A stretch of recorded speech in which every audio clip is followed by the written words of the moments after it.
A continuación, tenemos la presentación a experiencia actual en denominaciones de origen en el Registro de Propiedad Intelectual de Costa Rica, a cargo de la licenciada Diana Broutin Espinosa. La colega es abogada graduada de la Universidad Latina de Costa Rica, cuenta con una maestría en Derecho Notarial y Registral de la Universidad Latina de Costa Rica, así como también con una maestría en Propiedad Intelectual de la Universidad Austral de Buenos Aires en Argentina. Cuenta con una extensa experiencia, inició en el ejercicio de la abogacía en el sector privado, en el área de banca y de recursos. Sin embargo, desde el 2009 se desempeña en el sector público y labora en el registro de la propiedad intelectual de Costa Rica. Como les decía, cuenta con más de una década de experiencia en la carrera registral. Arrancó como examinadora de marcas y actualmente se desempeña como asesora del Departamento de Asesoría Legal de la Dirección de Propiedad Intelectual. Trabaja de lleno día a día con oposiciones, cancelaciones por falta de uso, nulidades, indicaciones geográficas, denominaciones de origen y entidades de gestión colectiva en Costa Rica. Y también brinda apoyo a pequeñas y medianas empresas en materia de marcas y patentes, así como derecho de autor a través del CATI, del Centro de Apoyo a la Tecnología y la Innovación en Costa Rica. Ayana, muchísimas gracias. Es un placer, es un honor contar con tu presencia y la escuchamos. Buenos días a todos. Para el registro de propiedad intelectual realmente es un placer formar parte de actividades como estas. ¿Se ve bien la presentación? ¿Sí? Perfecto. Perfecto. Vamos a ver. El proceso de registro de indicaciones geográficas y denominaciones de origen en Costa Rica, pues, arranca hace unos 22 años con lo que es la promulgación de la Ley de Marcas y otros signos distintivos, ¿verdad? Impulsados por esta importancia que conlleva el reconocimiento del prestigio que abraza ciertos productos específicamente atribuibles a una procedencia u origen geográfico específico.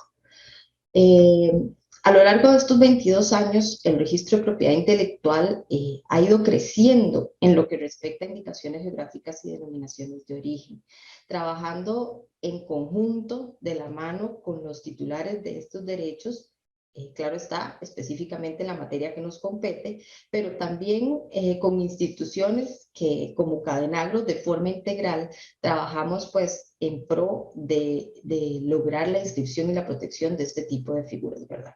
Para darles una pincelada rapidito, en el año 2000 se publica la Ley de Marcas actual y vigente y se presentan por ende las primeras solicitudes de indicaciones geográficas y denominaciones de origen. Sin embargo, en el 2003 estos procesos de inscripción tienen que ser suspendidos por una ausencia o por unos vacíos que tenía la norma. Es hasta el 2007, con la publicación del reglamento de las disposiciones relativas a las indicaciones geográficas y denominaciones de origen, que se retoma el examen de las solicitudes que se presentaron en el año 2000 y ya se puede trabajar efectivamente con el trámite de inscripción. Estamos regidos por normativa tanto nacional como internacional. A nivel internacional estamos regidos por los ACPICS, el arreglo de Lisboa también, y tratados internacionales como por ejemplo el UE. A nivel nacional trabajamos con lo que establece la Ley de Marcas y otros signos distintivos, así como su reglamento, el reglamento de las disposiciones relativas de las indicaciones geográficas y denominaciones de origen, y la Ley de Procedimientos de Observancia de los Derechos de Propiedad Intelectual. Este es nuestro pilar para poder trabajar. En la Ley de Marcas se puede encontrar todo lo relativo a las indicaciones geográficas y denominaciones de origen, específicamente del artículo 74 al 81, donde se va a plasmar quiénes pueden solicitar, cuáles son las prohibiciones, qué requisitos tiene que tener la solicitud, cuál es el procedimiento de registro, cómo se concede un registro, cuánto va a durar, si se puede o no modificar una denominación de origen o indicación geográfica, quién tiene derecho a utilizarla, así como cuáles son los procesos de anulación de este registro. No voy a ahondar mucho en esta parte porque ya don Leonardo ahondó en el tema de qué es una indicación geográfica y una denominación de origen, pero sí nada más hacer pues el recordatorio de que la denominación de origen específicamente se refiere, y es lo que el examinador de una solicitud de inscripción de este tipo de signos va a ver, que se refiere a que absolutamente todas las características, todo lo que refiere a la denominación de origen, sea la producción, la fabricación, la reputación del producto, sus calidades, todo, todo, todo, tanto el factor humano como el factor natural, estén circunscritas a un territorio específico. Sin embargo, una indicación geográfica, por el contrario, se refiere a que determinada calidad, y no se refiere a que solo una calidad, pues de todo puede ser que todo excepto una característica provengan de esa área en específica. Determinada calidad sea relacionada a ese producto, a esa zona en específico. ¿Quiénes pueden presentar una solicitud? Aquí en Costa Rica, cualquier persona nacional puede presentar la solicitud en ventanilla. Se pueden apersonar al registro de propiedad intelectual y presentan su solicitud. Si son solicitudes de denominaciones de origen, indicaciones geográficas internacionales, se reciben, sí, también. Puede ser de forma personal en la ventanilla del registro de propiedad intelectual o a través de un apoderado. O sea, la persona titular de una denominación de origen en el extranjero puede tener un apoderado en Costa Rica que le tramite la solicitud acá. O lo pueden hacer también a través de la OMPI, mediante el arreglo de Lisboa. Son las tres formas en que se pueden presentar las solicitudes aquí en Costa Rica. ¿Qué implica el arreglo de Lisboa? No voy a ahondar mucho en este tema, pero es nada más para tener la noción. Con el arreglo de Lisboa, los estados, parte de este arreglo, se comprometen a proteger en sus territorios las denominaciones de origen de los productos de otros países que hayan sido reconocidos y protegidos en los países de origen y registrados en la Oficina Internacional. Esto lo vamos a ver un poquito más adelante, pero básicamente hay un compromiso del país, sí, a proteger las denominaciones de origen extranjeras a través de este arreglo. Primero el solicitante tiene que tenerla protegida en su país de origen, luego debe solicitar la protección en OMPI y obtener el registro internacional para luego hacer la solicitud en los países o en los estados partes del arreglo que considere convenientes. Claro está, estamos en una obligación de proteger este tipo de signos siempre y cuando no exista algo igual o similar ya protegido aquí en el país, porque también tenemos que garantizar los derechos de terceros previamente concedidos. ¿Quiénes pueden solicitar?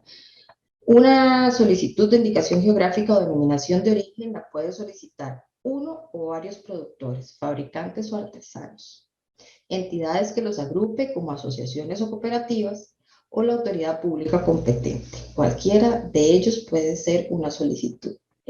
Claro está, como lo vamos a ver un poquito más adelante, es un proceso más complejo, más oneroso, que tal vez para un solo productor sea mucho más complicado realizar, a que si un grupo de productores se unen y en conjunto tramitan la inscripción de la denominación de origen. ¿Cuáles son los requisitos que a nivel nacional nosotros pedimos? Y esto es para las solicitudes nacionales. Estos requisitos difieren de las solicitudes internacionales o de las que ingresan por Lisboa. A nivel nacional, la solicitud debe indicar el nombre, la dirección y la nacionalidad de él o los solicitantes, el lugar de los establecimientos de producción y fabricación.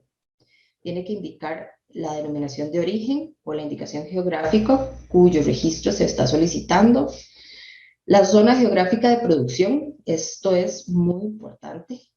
Usualmente en las solicitudes viene ya consignado de manera muy específica, ¿verdad?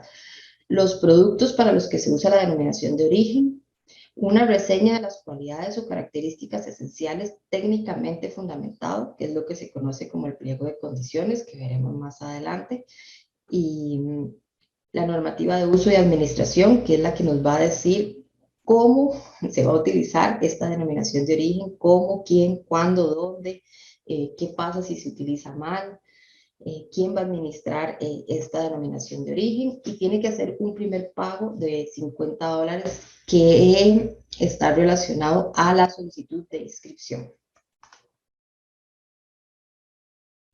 Si alguno de estos requisitos no vienen en la solicitud, el registro de propiedad intelectual va a emitir una orden de prevención concediendo un plazo al solicitante de 15 días para que subsane y nos brinde la información que hace falta para poder proceder y continuar con el proceso de inscripción. ¿Qué es el pliego de condiciones? El pliego de condiciones es un documento que sirve para fundamentar técnicamente que el producto es diferente. ¿Por qué es diferente? Por las características naturales y humanas propias de la zona geográfica. Entonces, el documento debe contener cuál es el producto, cuáles son sus características, los mapas que delimiten la zona geográfica, la delimitación de esta zona geográfica, usualmente lo hacen con coordenadas para ser bien precisos, la descripción del proceso o el método de producción, la descripción del control de calidad, el análisis o estudios técnicos que demuestren el vínculo entre el producto y la zona. Me llamó mucho la atención ahora el cuestionamiento que hizo don Leonardo y me pareció muy interesante, porque si hasta cierto punto, ¿qué tan técnico y qué tan profundo tiene que ser este documento? A nivel de registro es muy difícil, o a nivel, digamos, de la norma, es muy difícil establecer qué tan técnico o profundo debe ser este documento, puesto que, como les explicaré ahorita más adelante, este documento no es un documento que nosotros como registro analicemos. ¿Por qué? Porque en el registro de propiedad intelectual los que trabajamos somos abogados. Entonces, no somos expertos en la materia y no tenemos el conocimiento técnico para poder determinar si la característica organoléptica que me están indicando en el pliego de condiciones es diferente a la que tiene el resto de productos de la misma naturaleza que se produce en nuestro país. Entonces, es un cuestionamiento muy interesante realmente, qué tan profundo debe ser, pero sí es un requisito que con la promulgación del nuevo reglamento relativo a las indicaciones geográficas y denominaciones de origen, se estableció que se tiene que presentar y que debe de incluir todos estos requisitos. En cuanto a la normativa de uso, son las reglas que determinan los requisitos que los productores deben cumplir para tener la autorización de uso. Va a indicar los derechos, las obligaciones, los mecanismos de control. Se debe designar un consejo regulador que va a velar por el cumplimiento de la normativa de uso. Tiene que indicar sanciones por incumplimiento también. Entonces, esto es otro documento que debe acompañarse en la solicitud junto al pliego de condiciones. Importante porque es el que va a generar las pautas de uso y administración de la denominación de origen o la indicación geográfica. El estudio técnico de fondo. Tal es como les decía, nosotros en el registro de propiedad intelectual somos abogados. Entonces no tenemos el expertise necesario para realizar un estudio técnico del producto que se está presentando y de la marca, el signo que se está presentando para denominación de origen. Entonces no tenemos la capacidad para determinar si lo que establece el pliego de condiciones es suficiente para proceder o no con el registro.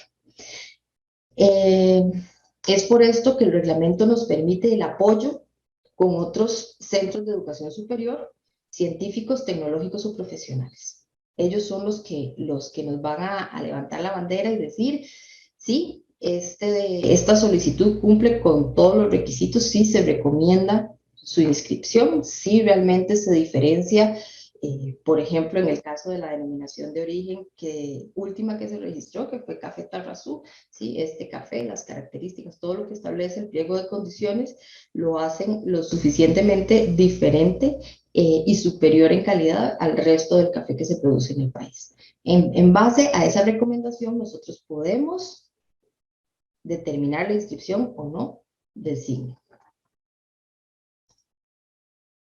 Prohibiciones, sí, la ley establece varias prohibiciones que de entrada se van a revisar para determinar, antes de incluso pasar la solicitud o el expediente a examen de fondo técnico. Esta sí es una parte que el registro realiza, y es analizar que la solicitud no se ajuste a las definiciones de la ley, la definición que el artículo 2 de la ley de marcas da sobre denominación de origen e indicación geográfica. Si el signo es contrario a las buenas costumbres, al orden público, o puede inducir a error sobre la procedencia geográfica, la naturaleza del producto, el modo de fabricación, las características o cualidades del producto. Si la denominación es la forma común o genérica de llamar al producto, es decir, nosotros no vamos a permitir el registro de una denominación de origen que se llame café, porque este es el término genérico del producto. O si el signo es susceptible de causar confusión con marcas, indicaciones geográficas, denominaciones de origen, usadas con anterioridad, solicitadas o registradas, que es lo que les decía ahora. Si, por ejemplo, ingresa una solicitud, sea nacional o internacional, que es igual o similar a marcas, indicaciones geográficas, denominaciones de origen o a signos distintivos previamente usados, solicitados o registrados, no se va a permitir el registro. En Costa Rica, ¿cuál es la duración? Una vez que se obtiene el registro de una denominación de origen, su duración es indefinida. ¿Se puede modificar? Sí se puede modificar. ¿Cuándo? En cualquier momento, en el que cambie, por ejemplo, la delimitación de la zona geográfica de producción o alguna de las características del producto. Claro está, no lo esencial, ¿verdad? Porque si cambia la esencia, pues cambia todo. El derecho de empleo, ¿quiénes lo pueden usar? Productores, fabricantes, artesanos debidamente autorizados. Tienen que tener la autorización del Consejo Regulador para poder utilizar la denominación de origen y cumplir pues con todas las normativas y que la normativa de uso de esa denominación de origen o indicación geográfica tiene. Vamos a entrar rápidamente al procedimiento para poder cumplir con el tiempo, aunque creo que vamos bien. ¿Cuál es el procedimiento de inscripción? Primero, se presenta la solicitud. ¿Cómo? Pues como lo expliqué anteriormente. Si es una solicitud de un producto nacional, se presenta en el registro de propiedad intelectual. Si es un producto pues internacional, es una denominación de origen de otro país de origen, pues se presentará igual en ventanilla a través de un apoderado o lo podrán hacer a través del arreglo de Lisboa. Cuando esta solicitud entra y se recibe en el registro de propiedad intelectual, lo primero que hacemos es hacer un estudio de forma y fondo. ¿Qué analizamos en la forma? Que todos los requisitos que la ley establece que debe contener la solicitud estén presentes. Si alguno de ellos falta, se va a emitir una prevención de forma, se va a conceder un plazo de 15 días al solicitante para que subsane, y si en esos 15 días no subsana, la solicitud se archiva. Si subsana, continuamos con el proceso de inscripción. ¿Qué analizamos en el fondo? Lo que les dije anteriormente. Analizamos que el signo no sea igual o similar a un signo distintivo, y esto incluye no solo indicaciones geográficas y denominaciones de origen ya registradas, sino también marcas. Si la solicitud es igual o similar a algo previamente registrado, se va a emitir de igual forma una prevención, dando un plazo de 30 días para que conteste el solicitante. Dependiendo de su contestación, el registro va a valorar si realmente existe una diferenciación entre ambos signos y sus productos. Si existe esa diferenciación, se continúa con el proceso, si no, se emite una resolución de rechazo y no se va a permitir la inscripción del signo. Superados el estudio forma y fondo, el registro emite un edicto que debe ser publicado en el Diario Oficial La Gaceta. Se le notifica al solicitante para que retire el edicto y vaya y publique. ¿Por qué? Porque a partir de la primera publicación, de conformidad con lo que establece la ley, se va a abrir un periodo de 2 meses para recepción de oposiciones. ¿Qué es el proceso de oposición? El proceso de oposición es aquel en el cual un tercero que considera tener un interés legítimo por ser competidor en el mercado o por tener un derecho previo inscrito, manifiesta de forma expresa al registro su deseo de oponerse a la inscripción por cuanto va a afectar sus intereses. Si en ese periodo de 2 meses no se presentan oposiciones, pues continuamos con el proceso de inscripción. Si se presentan oposiciones, pues el registro debe recibir la oposición, dar traslado al solicitante, conceder un plazo al solicitante de 2 meses para que conteste y una vez que contesta, resolver sobre la oposición, sea a favor de la oposición o en contra de la oposición. Superado este otro proceso de recepción de oposiciones, el registro va a emitir un segundo edicto, pero este es para la convocatoria para el estudio de fondo. Este edicto debe de publicarse en un periódico de circulación nacional por una única vez. En el edicto se va a convocar a todas las instituciones, universidades, profesionales en la materia que deseen concursar y apersonarse para realizar el estudio técnico de fondo. Tienen que presentar sus atestados y el registro va a proceder, según pues, la convocatoria, a escoger cuál es el ente idóneo para llevar a cabo el estudio técnico de fondo. ¿Qué pasa si después de ese mes no se ha personado nadie? Se tiene que publicar un segundo edicto concediendo otro plazo de 1 mes para la presentación de todos los atestados o los interesados en realizar el estudio técnico de fondo. Una vez que tengamos el ente escogido, entonces el registro certifica una copia física del expediente y una copia digital y le entrega o da traslado de estos documentos al ente técnico para que realice el estudio de fondo. Este estudio de fondo tiene un plazo de 3 meses para realizarlo. Adriana, estamos sobre el tiempo. Sí, claro, voy rapidito. Entonces, son 3 meses para realizar el estudio de fondo. ¿Puede pedir plazo? Sí, claro que puede pedir plazo de prórroga por 3 meses más. Una vez que ellos presentan el informe final, corresponde al registro determinar el otorgamiento de la denegatoria del registro del derecho de marcas mediante resolución fundamentada, y esta resolución tiene recurso de revocatoria y recurso de apelación. Una vez, en caso de que se conceda la inscripción, hay que publicar un último dicto en el cual se va a informar que ya se va a conceder la inscripción de la denominación de origen, ¿verdad? Este es un ejemplo más o menos de lo que es el edicto, el primer edicto que se publica, ¿verdad? Donde se indica quién presentó la solicitud, de qué solicitud se trata y qué producto va a proteger, y que se abre un plazo para oposiciones. Este es un ejemplo de un certificado de inscripción, en este caso de banano de Costa Rica. Tenemos en el registro inscritas 2 indicaciones geográficas, café de Costa Rica es una, banano de Costa Rica es otra. ¿Cuáles son los beneficios? Pues un mayor posicionamiento del producto en el mercado. En el caso del banano de Costa Rica, es el primer signo que además cuenta con registro internacional en la OMPI, el banano. Y tenemos 3 indicaciones geográficas: queso Turrialba, cerámica Chorotega y café Tarrazú. En el caso de, esta es la de queso Turrialba. Este es el registro del signo de la denominación de origen, cerámica Chorotega. Y este es el de café Tarrazú, que es el segundo signo registrado que cuenta con registro internacional ante la OMP. De igual forma recibimos solicitudes, ¿verdad?, de signos de cuyo país de origen no es Costa Rica, como en el caso de tequila. Y por mi parte sería todo. Muchísimas gracias.